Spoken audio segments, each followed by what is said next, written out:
When I first started working at La Belle Cuisine, I thought I had a chance to prove myself in the world of high-end culinary arts.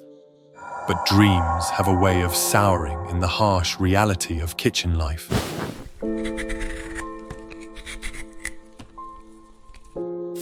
Instead of plating delicate entrees or learning the secrets of fine sauces, I found myself relegated to gorying task, peeling mountains of potatoes. The kitchen's damp environment seeped into my skin, turning it rough, scabbed, and unrecognizable. Chef Laurent was the worst. His booming voice echoed through the kitchen, barking orders and criticisms with no regard for who was in his path. I was his favorite target. "Paul!"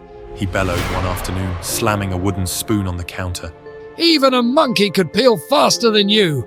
Are your hands broken?" The other cooks laughed. My cheeks burned, but I kept my head down, fingers trembling as I worked the peeler. Every day was the same. The final straw came during a staff tasting.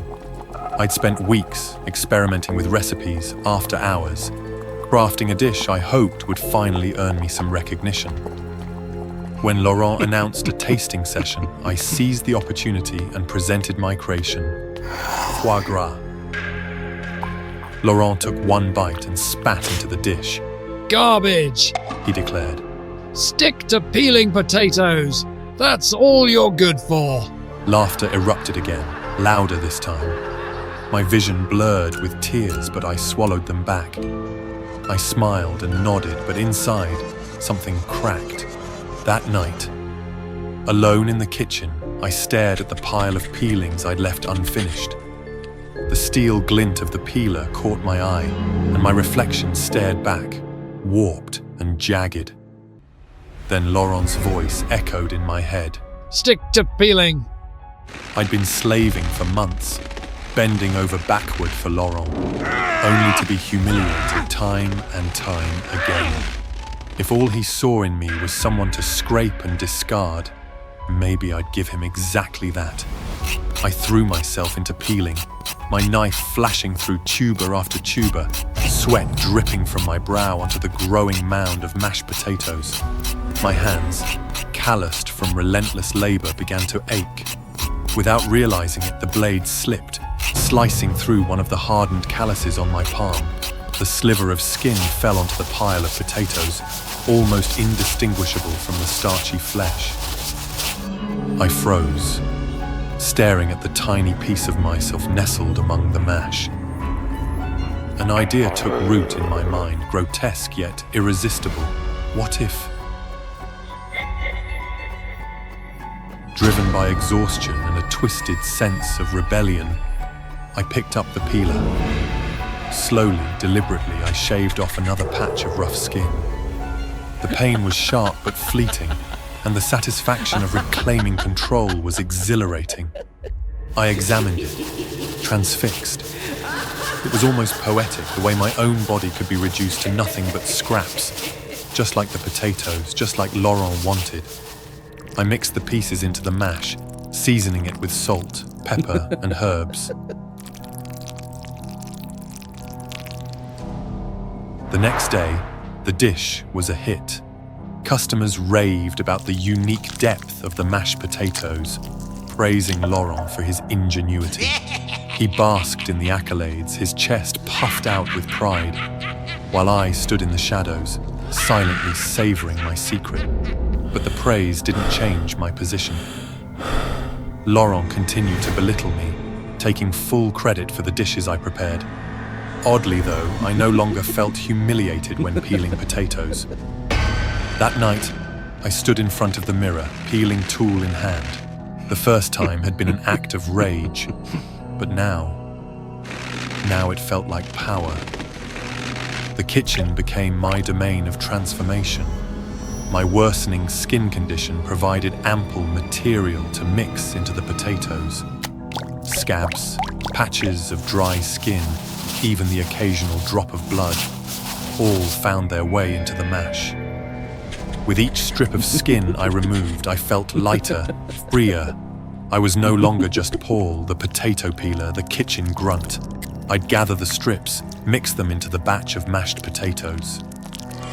I was the secret ingredient, the thing that made their meals unforgettable. The restaurant's reputation soared. Laurent basked in the glory, oblivious to the true source of his newfound success. But my body didn't heal the way I expected. Where I'd peeled, the skin didn't grow back.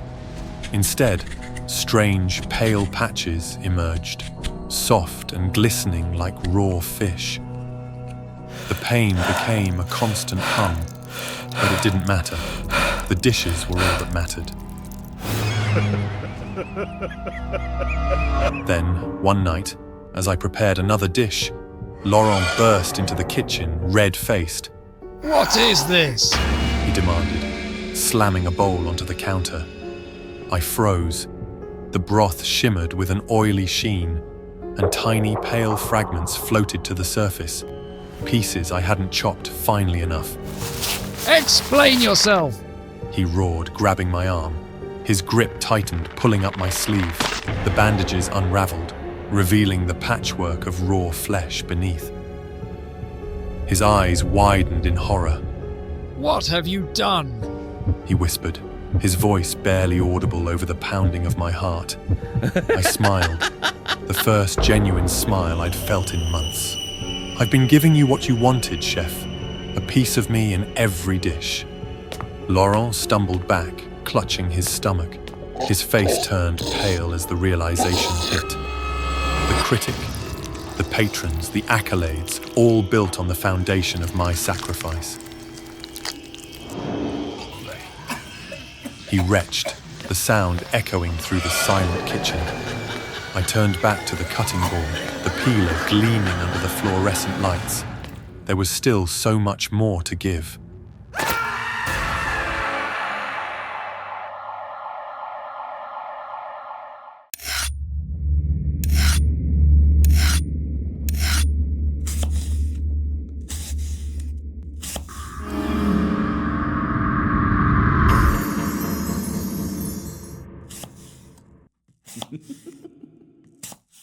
People whispered about it, saying the freshest omakase was a dining experience unlike any other.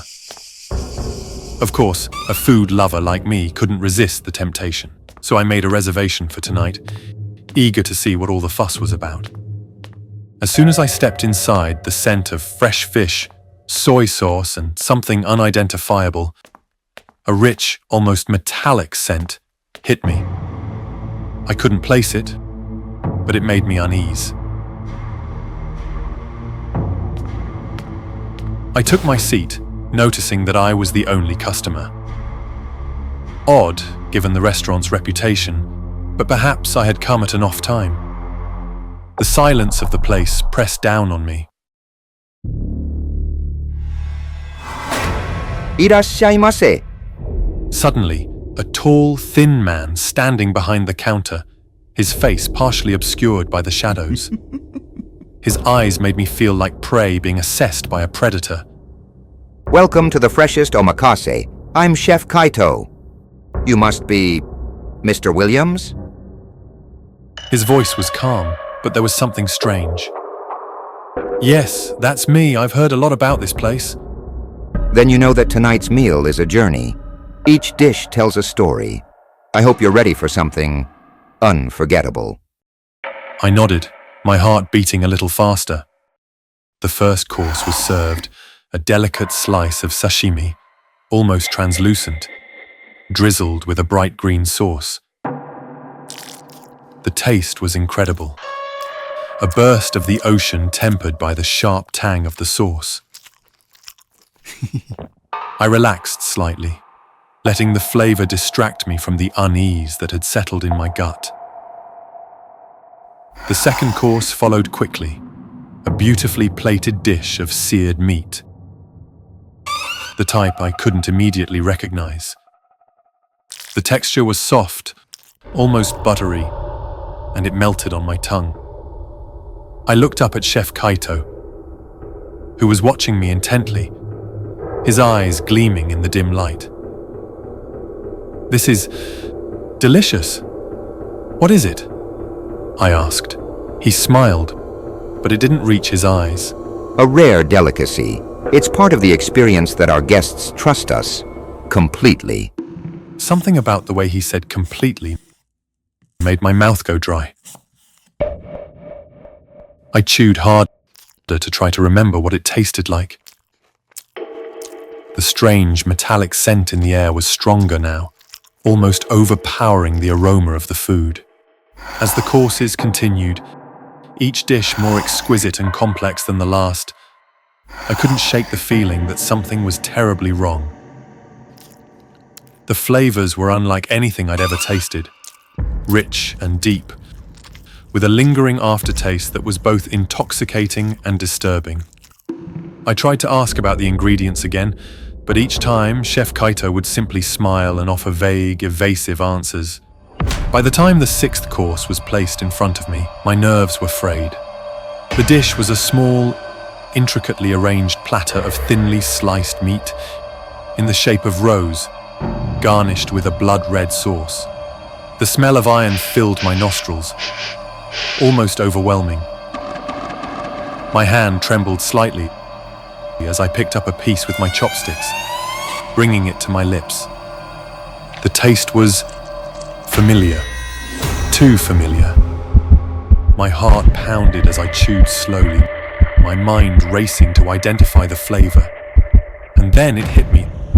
A memory, a smell, something from years ago when I had cut my finger deeply on a piece of glass.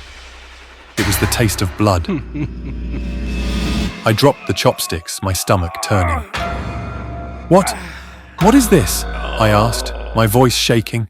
Chef Kaito's smile widened, showing too many teeth.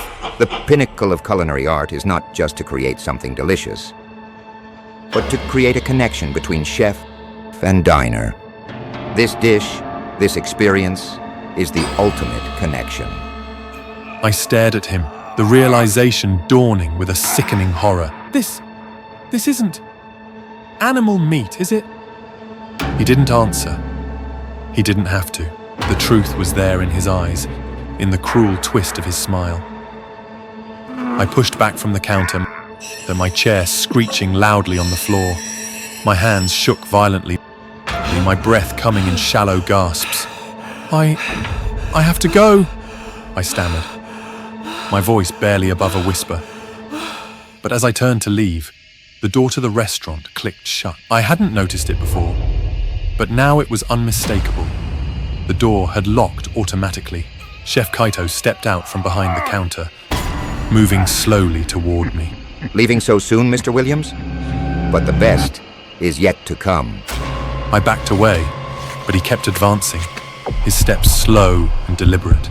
My mind raced, desperately trying to think of a way out. The room seemed to close in on me, the shadows stretching and twisting as if alive.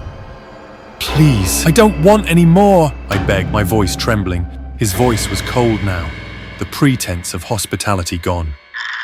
Then he pulled out a long, thin blade, its edge glinting wickedly in the dim light. But Mr. Williams, you haven't even tried the final course. I froze, my heart hammering in my chest.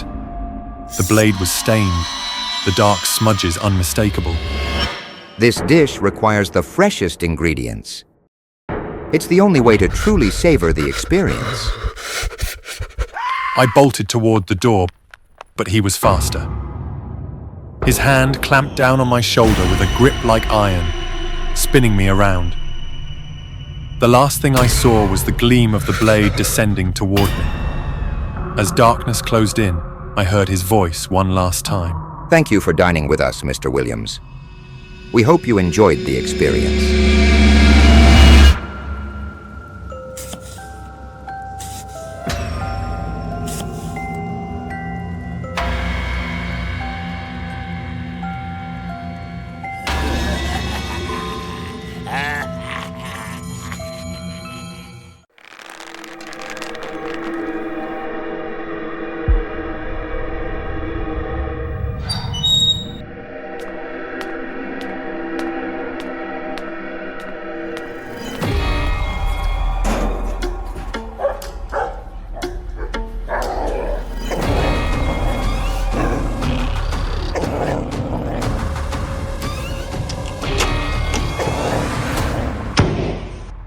We'd been in the business for generations, selling dog meat at the edge of the city where no one asked too many questions. It wasn't glamorous, but it was profitable.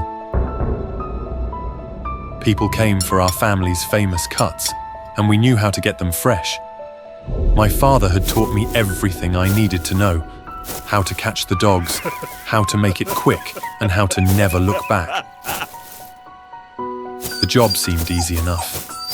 A stray had been spotted near the old railway tracks, a place we often scouted for untethered dogs. I took the van with my cousin Tu, just like we always did. The night was hot and sticky, the kind where the air feels heavy with the promise of a storm. We were parked by the tracks, the headlights casting long, eerie shadows through the brush. Then we saw it. The dog, if you could even call it that, was sitting at the edge of the tracks, half in shadow, half in light. Its coat was matted and patchy, black with patches of grey, but it wasn't just its appearance that made me uneasy. The way it looked at us. Its gaze was intelligent, almost human, but colder. Much colder. That one's big. Tu muttered, tightening his grip on the pole we used for snaring. Might be a fight. Its eyes were locked on me, as if it knew something, as if it had been waiting for us. My stomach churned, but we were too far in to back out. I nodded to Tu, and we moved in. As we approached, the dog didn't flinch or snarl like the others would. It didn't run. It just sat there, calm, its eyes never leaving mine. I threw the loop around its neck, expecting a struggle, but it didn't move. Tu looked at me, confused, but I didn't have an answer. We dragged it back to the car. It didn't put up any resistance. Well, that was easy. Tu said, a grin spreading across his face. But my gut told me something was wrong. Very wrong. Back at the shop, we locked it in the cage overnight. I couldn't sleep. Every time I closed my eyes, I saw those eyes, staring back at me. I told myself I was just tired, that I'd caught one too many strays and my mind was playing tricks on me. But the next morning, when we went to butcher it, my hands trembled. The dog was still sitting there in the cage, watching me. Its eyes hadn't dulled or grown afraid. They looked sharper, almost like they were cutting through me. Tu handed me the knife, but as soon as I touched it, the dog's lips curled back into the slightest of grins. I froze. Dogs don't smile. I stepped back, my heart pounding in my chest. Tu laughed, thinking I was being soft. He grabbed the knife and went into the cage. That's when the lights went out. A blackout wasn't unusual in our part of town, but this felt different. The shop filled with a smell I couldn't place. Something metallic, something wrong. I heard a low growl, followed by Tu's shout. Then the sounds of struggling, metal clattering, a sharp yelp, and then silence. When the lights flickered back on, Tu was lying on the floor, blood pooling around him. His throat had been torn open. The cage door was wide open, but the dog was nowhere to be seen. My stomach dropped. I rushed to Tu, but it was too late. His eyes were wide open, frozen in a mix of horror and confusion. My hands shook as I grabbed the phone, but when I dialed, no one answered. Not the police, not anyone. It was as if the line was dead. That's when I heard it, the slow, deliberate tapping of claws on concrete. I turned around, and there it was, standing in the doorway. The dog, no longer mangy and weak-looking. Its fur seemed thicker, darker, its eyes glowing even brighter. But worse than that, it was standing on two legs like a person, its mouth curling again into that unnatural grin. It took a step forward, its claws clicking on the floor. My legs wouldn't move. What are you? I whispered, my voice barely a tremor. It cocked its head, as if it understood me. Then, it spoke. Not in words, but in a low, guttural growl that echoed inside my mind. You took them. Now I take you.